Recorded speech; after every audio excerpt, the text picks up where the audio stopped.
Esselamu Aleyküm. Eziz doğanlar, eziz Türkmenistanlılar. Bugün film Allah şivedinden Bärek Ramazan ayının 17'si 1445 Hicri kamarı ve 27 Mart 2024 yıl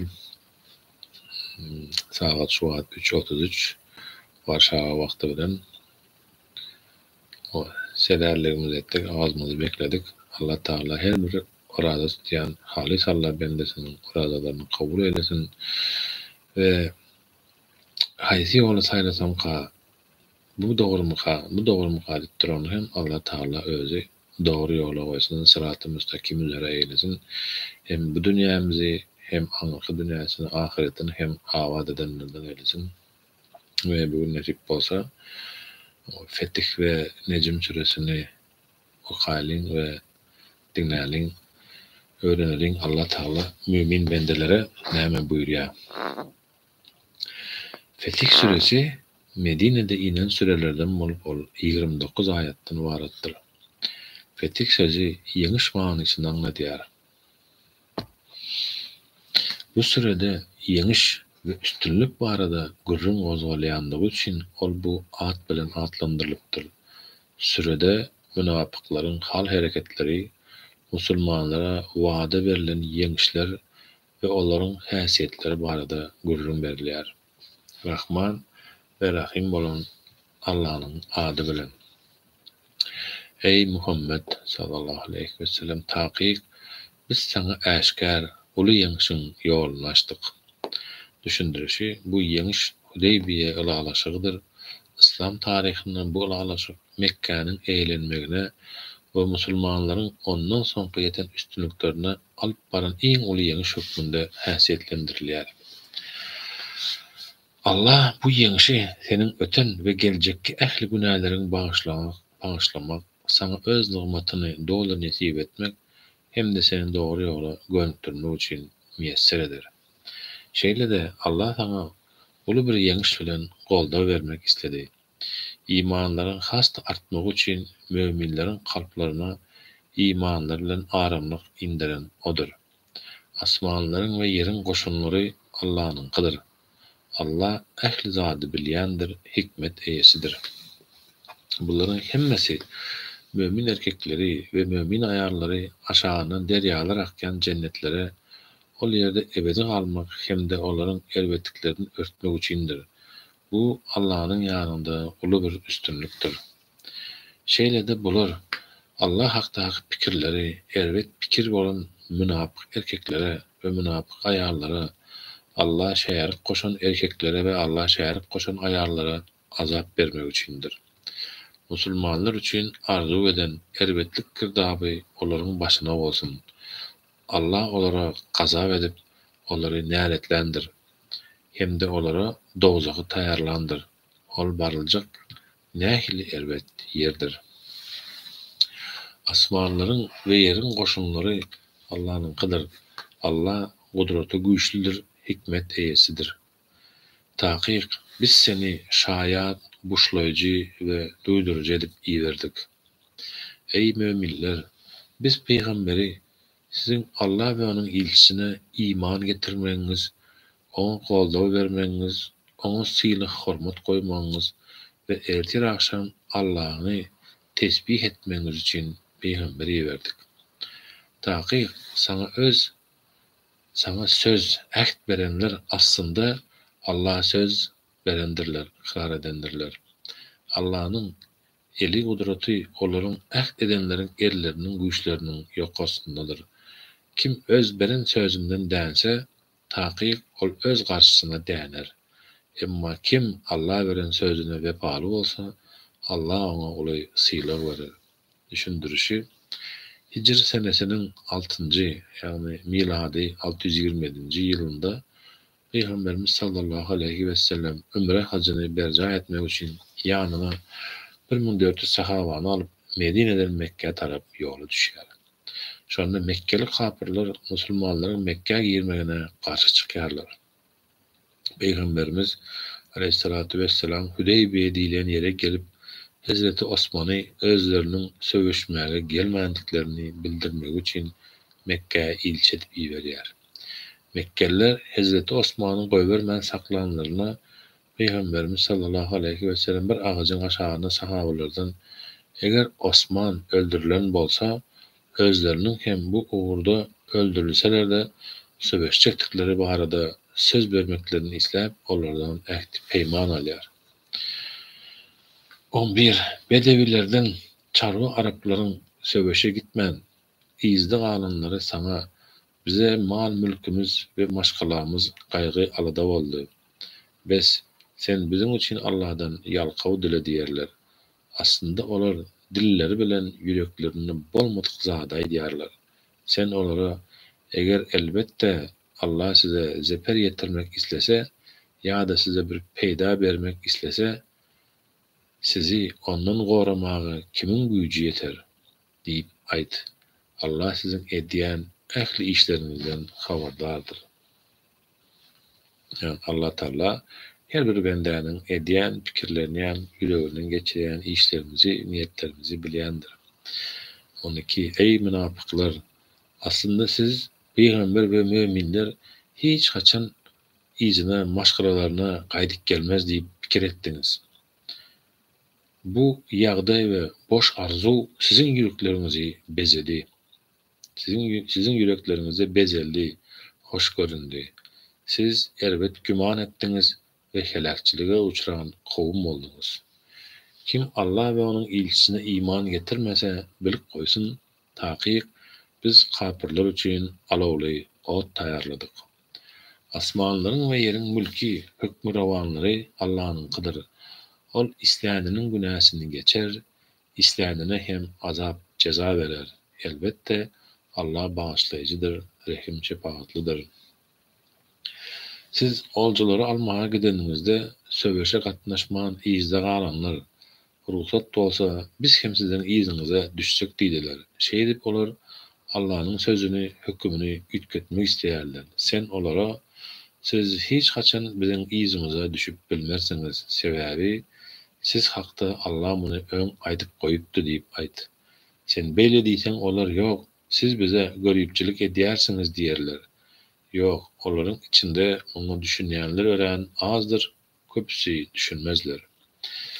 Sen ol söbeşe gatnaşman izde galan çarwalara siz tez wagtda ören güýçli we ýowuz söbeşçiň bir kowuma garşy söbeşe çağırlyrsınız.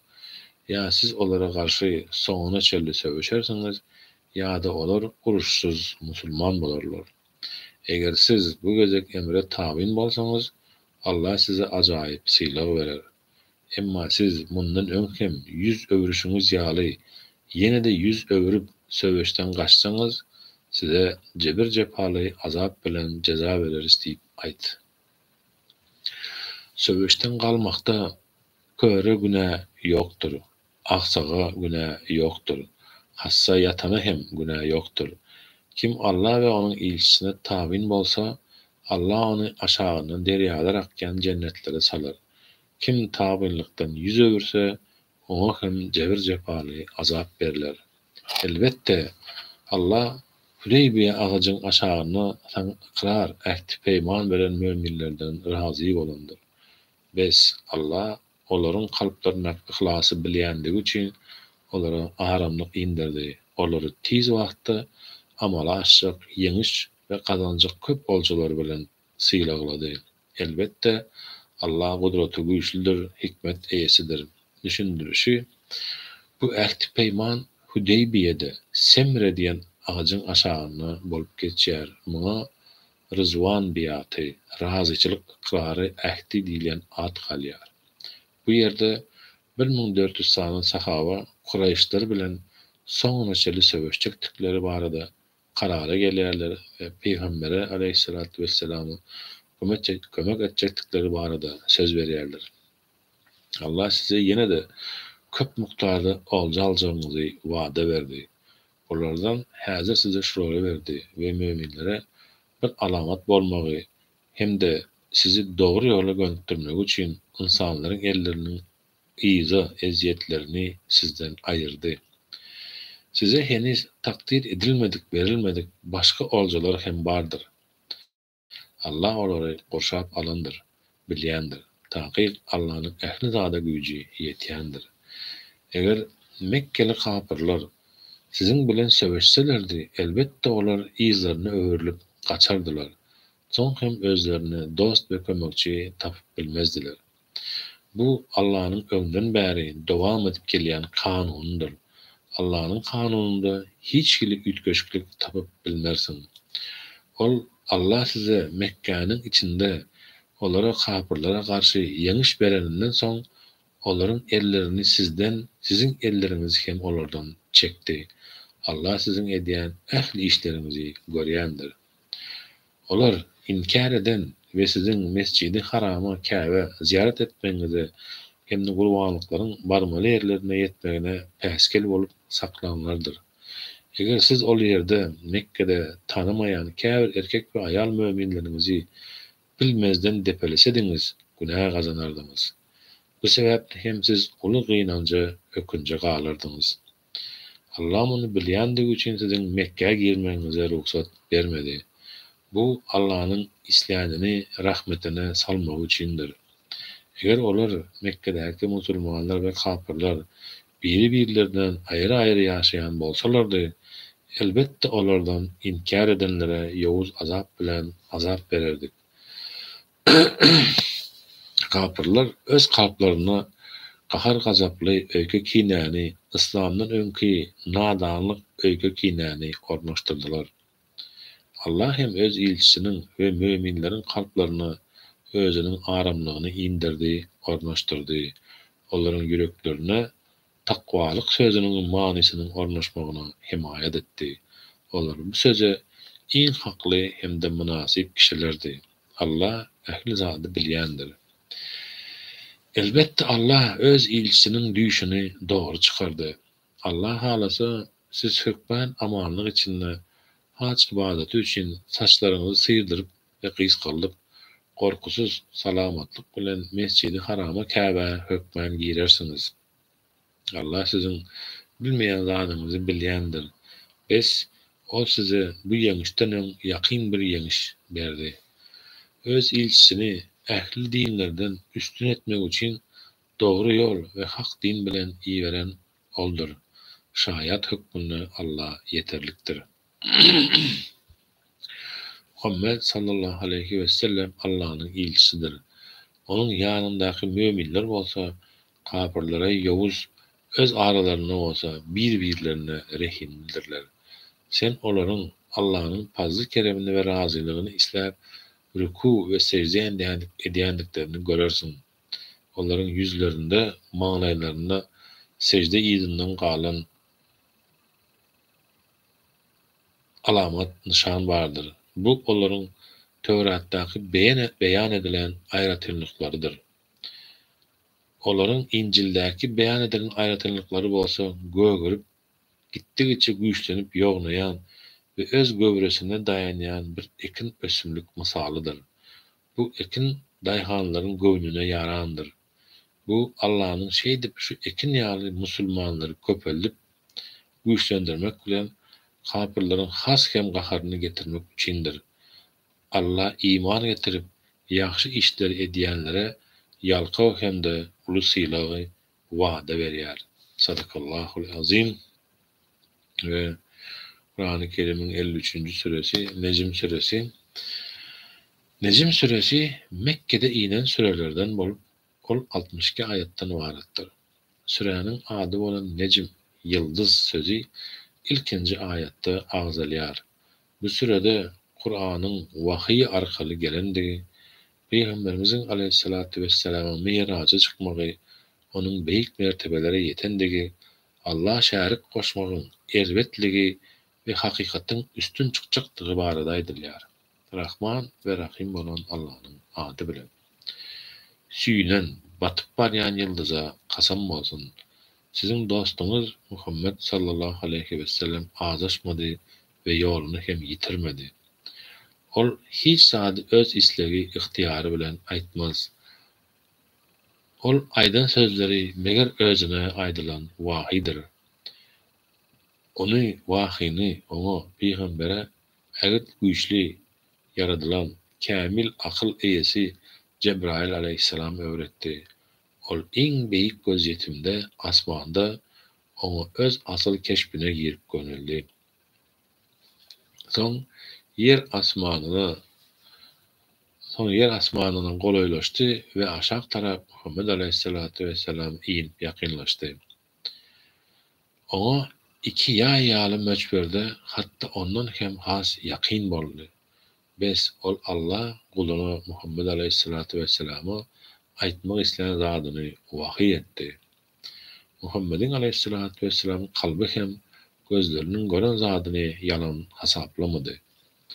Siz inni onun gören zatlary barada şek getirip onun bilen çekeleşýärsiňizmi? Kasam bolsun ol Muhammed aleyhissalatu vesselam onun Cebrail'in başka bir inişini olsa Sidratul Munteha'nın yanında gördü. Mäwe cenneti hem onun yanındadır. Şol dem sidre ağacını bir kaplayıcı kaplap alıptı. Onun Muhammedin aleyhissalatu vesselam'ın gözü hiç tarafa sovulmadı.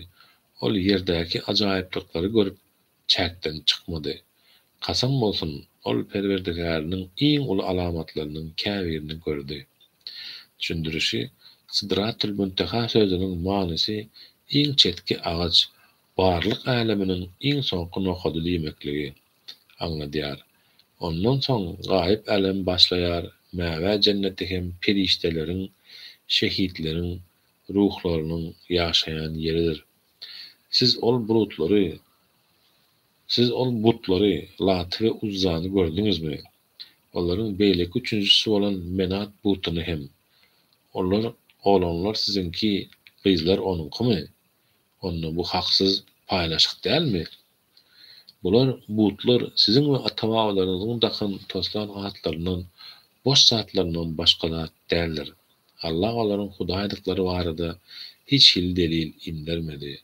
Olar meger çaklama we nefsleriniň isleglerine tabyn bolýarlar. Ýoksa olara özleriniň Perwerdigärinden izinden ýörer ýaly dogry ýol görkeziji peýgamber gelipdi. Onda insanyň arzu edýän zady näme? Ahiret ýaşaýşyda, dünýä ýaşaýşyda Allah'nynkydyr. Asmanlarda ençeme perişte bardyr. Olaryň şepaatine Allah'nyň öz islen we razy bolan bendesine ruhsat bermeginden başga hiç sada peýda bermez. Periştelere Allah'nyň gyzlary diýip, olara aýallaryň adyny dakýanlar. Olar takyk ahirete inanmaýanlardyr. Olaryň muňa degişli ilmleri, bilýän zatlary hem ýokdur. Olaryňa çaklama öz pikirlerine eýerýärler. Takyk çaklama hakykatyň ýanynda hiç zat aňladýan däldir. Bes sen biziň zikrimizden, Kur'andan, dänellerden we dünýä ýaşaýşyndan başga zat islemeýänlerden yüz öwür. Bu olaryň biliminiň ýetýän çägidir. Takyk seniň Perwerdigäriň kimiň öz ýolundan azamdygyny, kimiň dogry ýoldadygyny ören gowy bilýändir. Asmanlardaky we ýerdäki ähli zat Allah'nynkydyr. Allah elbetlik edenlere eden işleri sebäpli ceza berer. Ýagşylyk edenleri hem iň gowy görnüşde syla berer. Olar owuny goşak ýalňyşlyklar bolmasa, uly günälerden we bozuk işlerden daş durarlar. Takyk seniň Perwerdigäriň ýalkawy giňdir. Ol sizi toprakdan ýaradanda da, sizin eneleriňiň göwrelerine wagtyňyzda sizin nähili boljakdygyňyzy ören gowy bilýändir. Şonuň üçin hem siz özüňizi aklamaň, övünmäň. Ol elbet işlerden saklanan takwalary gowy bilýändir. Sen Allah boyun bolman, yüz öwreni emläginden sähilçe berip soň gysgançlyk edenini gördüňmi? Ýa-da gaýyp zatlaryň ulmy onuň ýanynda bolup ol ony görýärmika? Düşündürüşi bu soňky 3 aýat musulmançylykdan dänip köp hudaýlyga geçen Velid ibn Mughira adly kafir adam hakda inýär. Ýa-da oňa Musa aleyhissalamyň we sözüne we paly İbrahim aleyhissalamyň sahip bolaryna zatlar habar berilmedimi? Hiç kim başga biriniň ýüküni, günäsini ýüklenip göterip bilmez. İnsany öz zähmetinden başga zat ýokdur. Taqiq ol zähmetiň netijesi soň görünür. Soň oňa Tagallasynyň sylygy dolu berler. Taqiq iň soňky barıljak ýer seniň Perwerdigäriň ýanyndadyr. Taqiq güldürýänem, agladýanem oldur. Taqiq öldürýänem, ýaşadýan hem oldur. Taqiq ölümden soň başga bir görnüşde ýaratmak diňe oňa Allah degişlidir. İnsany baý edýänem, mätäçlikden halas edýänem oldur. Taqiq Şura ýyldyzynyň Perwerdigäri hem oldur. Düşündürüşi Şura ýyldyzy parlak ýyldyzlaryň biri bolup, Araplaryň Huzaga we Himyer kabilelary ol ýyldyzy Hudaý hasaplar ekenler. Sizden owul ýaşap geçen Ad kowmuny helak eden hem oldur. Ol Semudy hem helak edip izinde hissat goýmady. Mundan öň Nuhun kowmuny hem helak etdi, çünki olar has zalym we azgyndylar. Ol ýykyn ýumran edilen Lut kowmunyň şäherlerini ýer bilen ýeksan etdi. Olaryň üstlerini örten beýtbaçylygy bilen dolu örtdi. Ey insan, sen Perwerdigäriň haýsy nygmaty barada şüphe edýärsiň?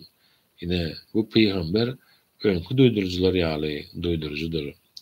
Ol golaylaşmaly zat, kıyamet golaylaşdy. Onuň wagtyny Allahdan başga açaçan etjek, biljek ýokdur. Indi siz bu söze Kur'any gen galýarsyňyzmy? Gülýärsiňiz, emma ağlamaýarsyňyz. Siz gapyrlyk içindesiniz.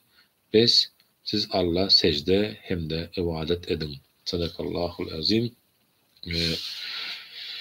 Fetih ve Necm süresini okuduk ve bulardan görýäris ki Allahu Teala bize bildirýär ve şol wagtda hem bildirdi musulmanlara ve Allah'tan Hudaýdan haýrlysy bilen inşallah bizim ýurdumyza hem dolanyp barmagymyzy adalatly ýurt gurmaklygymyzy az bir halk bolup birlikde bolmaklygymyzy inşallah nasip eylesin ve hayır işleri howlukmak ve hayır işi diýip hadis şeriflerden bil okak geçelim, öğrenelim.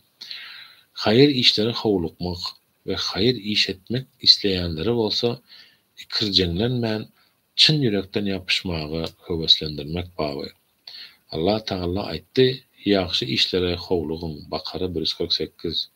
Allah Taala aýtdy: "Perwerdigäriňiz tarapyndan boljak magfirete, ýagny alkowlugy hem de takwalar üçin täzeliňip goýulan iyini asmana hem yere barabar cennete howlugyň." Ali İmran 133. Ebu Hureyre'den Allah ona razı bolsun rivayet edilmegine göre Peygamberimiz sallallahu aleyhi ve sellem şeýle diýär: "Haýyrly we ýaxşy işler etmäge howlugyň. Çünki ýakyn wagtda garaky giýjäniň parçalary ýaly şeýle bir fitneler dörer, adam ertirinde mümin halynda bolup, akşama çelle kafir bolar. Gijesini mümin bolan halyna geçirip, daňyny kafirlikde atyryr. Dünýä maly üçin dinini satar." Tövbe estağfurullah. Allah razı Ebu Sirva Ukba ibn Haris'ten Allah ona razı bolsun rivayet edilmegine göre şeýle diýär: "Men Medine'de Peygamberimiz sallallahu aleyhi ve sellemin ýylynda ikindi namazyny okudum. Peygamberimiz eýlene salam berenden soňra howlukma çykaldy. Adamlaryň omuzlarynyň arasyndan ähtlep aýallarynyň biriniň öýüne girip gitdi. Adamlar Peygamberimiz sallallahu aleyhi ve sellem beýle ýagdaýda howlukmagyny gen gördüler. Az wagtdan soňra Peygamberimiz sallallahu aleyhi ve sellem olaryň ýanyna geldi we öz howlukma halyny gen gören adamlary görüp şeýle diýdi: "Öýümizde bir bölek altyn kümüş böleginiň bardygy ýadyma düşdi we onuň meni Allah'ın wadatyny saklamagyndan gorkdum-da, tiz wagtda onuň adamlara dağıdylmagyny emir etdim." Buhari'nin başka rivayetinde şeýle diýilýär: "Öýde sadaka malynyň bolan bir bölek altyn kümüş goýupdym. Olaryň gijesini öýünde galmagyny ýaxşy görmedim." Jabirden Allah ondan razı bolsun rivayet edilmegine göre Uhud söwbeşinde bir adam Peygamberimiz sallallahu aleyhi ve sellemden: "Eger de men Allah ýolunda öldüriläsem, meniň jaýym nirededir?" diýip sorady. Peygamberimiz sallallahu aleyhi ve sellem ona: cennetdedir diýdi. Ol adam şol wagda elindäki hurmalary taşlady da şehit bolýança söweşdi. Ebu Hureyre'den Allah ona razı bolsun rivayet edilmegine göre Peygamberimiz sallallahu aleyhi ve sellem ýanyna bir adam gelip "Ya Resulallah, nähili sadakanyň sowaby has uludur" diýdi. Peygamberimiz sallallahu aleyhi ve sellem ona sağ wagtynda, gysganç halynda, garyplykdan gorkup baýlygy arzu edýän halynda berilýän sadakadyr. Sen onu can bokurdaga gelip bu planynky, bu da plan janynky bolsun diýjek wagtyňa çelli gijikdirmegin. Sebäbi ol zatlar şonsuz hem planlarynky boljakdyr diýdi. Enesden Allah ona razı bolsun rivayet edilmegine göre Peygamberimiz sallallahu aleyhi ve sellem Uhud söwüşi güni eline bir kılıç alıp "Muny menden kim aljak?" diýdi. Her kim ellerini uzadyp "Men demen" diýişdiler. Peygamberimiz sallallahu aleyhi ve sellem "Kim onu hakyna ýerine ýetirmek şerti bilen aljak?" diýdi. Adamlar gürlemän saklandylar. Ebu Düjana Allah ona razı bolsun seslenip hakyny ýerine ýetirmek şerti bilen "Men onu aljak" diýdi we onu alyp müşrikleriň kellesini kesip başlady. Zübeyir bin Adi'den rivayet edilmegine göre ol şeýle diýär. Biz Enes bin Malik'in Allah ona razı bolsun ýanyna gelip Haccajdan gören zulümlerimizi arz şikayet etdik. Enes Allah ona razı bolsun Rabbiňize gowuşýan çaňyz sabr edin. Çünki her bir geljek döwrüň geçen döwürden erbet boljagyny Peygamberimiz sallallahu aleyhi ve sellem'den eşitdim diýdi. Ebu Hureyre'den Allah ona razı bolsun rivayet edilmegine göre Peygamberimiz sallallahu aleyhi ve sellem şeýle diýär. 7 zat gelmezden öň hayır işler etmäge howlugyn. Her bir zady unutdurýan garyplykdan, ýa-da azdyrýan baýlykdan, ýa akly we bedeni bozýan hassalykdan, ýa-da ýangra edýän garrylykdan, ýa biwagt gelen ölümden, ýa garaşylýan gaýyp zatlaryň iň erbedi bolan Deccaldan, ýa-da iň gorkunç we ajy bolan kıyamet gününden başga näme garaşýarsyňyz diýdi. Ebu Hureyre'den Allah ona razı bolsun rivayet edilmegine göre Peygamberimiz sallallahu aleyhi ve sellem Haybar günü şeýle diýdi. Elbette men bu baýdagy Allah'ını ve onun ilçisini söýýän adama berjekdirin. Allah Hayber'i onun eli bilen açjakdyr. Omar Allah ona razı bolsun men emir bolmagy diňe şol gün arzu etdim ve bu iş için meni çağırmagyny umyd edip Peygamberimiz sallallahu aleyhi ve selleme görünmeye çalıştım. Emma Peygamberimiz sallallahu aleyhi ve sellem Ali ibn Ebu Talib'i Allah ona razı olsun çağırıp baýdagy ona berdi ve ona "Ýöre, Allah sana ýeňşi müýesser edýänçe sağına soluňa garama" diýdi. Ali Allah ona razı olsun biraz ýerep durdy, soňra ýüzüne garaman "Ya Resulallah, adamlaryň näme etmekleri üçin söweşeýin" diýdi. Peygamberimiz sallallahu aleyhi ve sellem Allah'dan başka Hudaýyň ýokdugyna ve Muhammedin aleyhissalatu vesselam Allah'ın ilçisine şaýatlyk berýänçeler söweşgin. Egerde şeýle etseler, şaýat bolsalar, senden mallaryny we janlaryny gorudukları bolar. Megerem ceza hakly bolan adamlar beýle bolmaz. Olaryň hasabyny bolsa Allah'ın özü alar diýdi. Sadakallahul azim.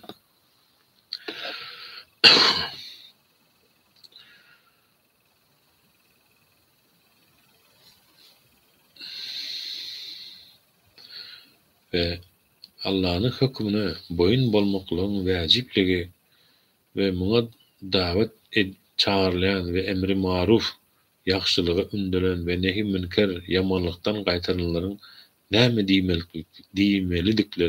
diýmelikleri baglanýan bab. Allah Taala aýtdy: "Ýok, Perwerdigäriňize kasam ki, olar öz aralaryna çykan düşünmezliklere sizi emin edýänçeler ve soň sizin çıkaran hükümlerinizden kalplarına hiç bir narazalyk bolman kail bolýançalar olar mümin bolup bilmezler." Nisa suresi 65. Allah Taala aýtdy: "Aralarına hüküm çykarmak üçin Allah we onuň peýgamberi çağıran wagtlarynda Müminlerin sözü eşitlik ve boyun bolduk diýmekdir. Anydyňa şolar nejat taparlar. Nur suresi 57. ayet. Ebu Hureyre'den Allah onun razı olsun rivayet edilmeyene göre ol şeýle diýipdir. Haçanna Peygamberimiz sallallahu aleyhi ve selleme çöldäki we ýerdäki ähli zat Allah'ınkydyr. İçindäki zady isle äşkär edin, isle gizlän. Allah sizden şol zatlaryň hasabyny sorar. Bakara suresi 283'te diyen ayet inen wagty Peygamberimiz sallallahu aleyhi ve sellem sahabalaryna bu ayet agyr degdi. Olar Peygamberimiz sallallahu aleyhi ve sellemin ýanyna gelip dizlerine çöküp "Ya Resulallah, biz bugüne çelli güýjümüz ýeten amallardan bolan namaz, cihat, oraza ve sadaka ýaly ibadetlary edip geldik. Indi size bir ayet indi berin, biz ona amal etmekten eciz gelýäris" diýdiler. Peygamberimiz sallallahu aleyhi ve sellem olara "Siz hem özüňizden öňki iki kitap ähli bolan o Cöhitler ve Hristiyanlar ýaly eşitlik ve boyun bolmadyk diýmek isleýärsiňizmi?" diýdi. Soňra "Ýok, beýle diýmän.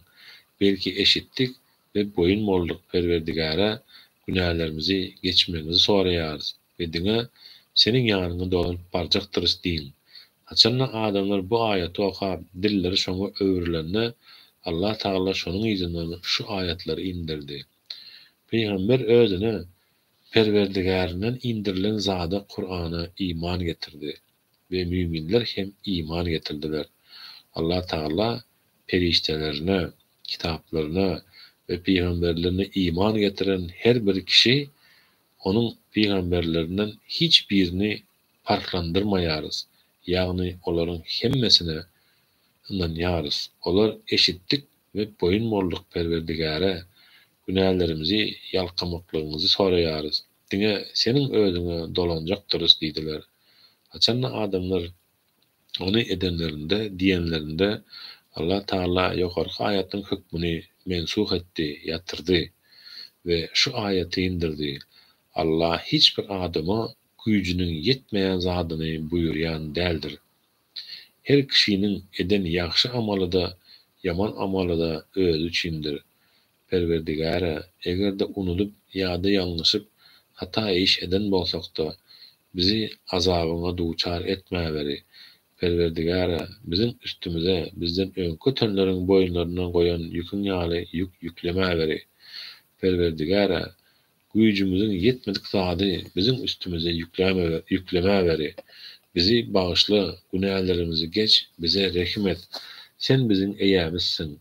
Kafir kowmundan özüň bizi üstün eýläberi. Sadakallahul azim. Subhane rabbike rabbil izzati amma yasifun ve selamun alel murselin velhamdülillahi rabbil alamin. Ey Allah'ım ya Rabbim, okumuş olan Kur'an-ı Kerim, Fetih ve Necm surelerinden ve okunan hadis-i şeriflerden, hasıl olan savaplardan bizim kalbimizi nurlandır, imanımızı kuvvetlendir, işlerimizi revac et, zalime karşı görüşmeklikte, emri bil maruf, nehy-i münker etmeklikte devamlı kıl.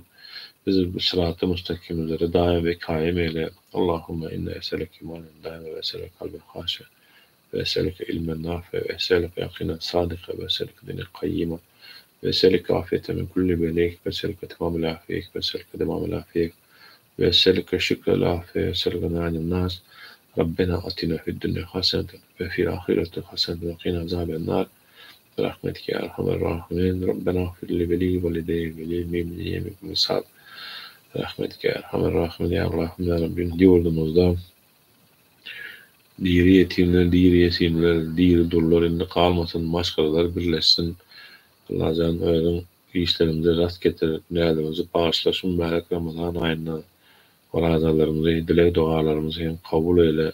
Yurdumuzda parahatçılığın içinde, gülgülistanlığın içinde yaşamakları, dinimizi, İslam'ımızı, şeriatımızı, hakkı bilen yaşamaklarımızı öğren müyesser eyle.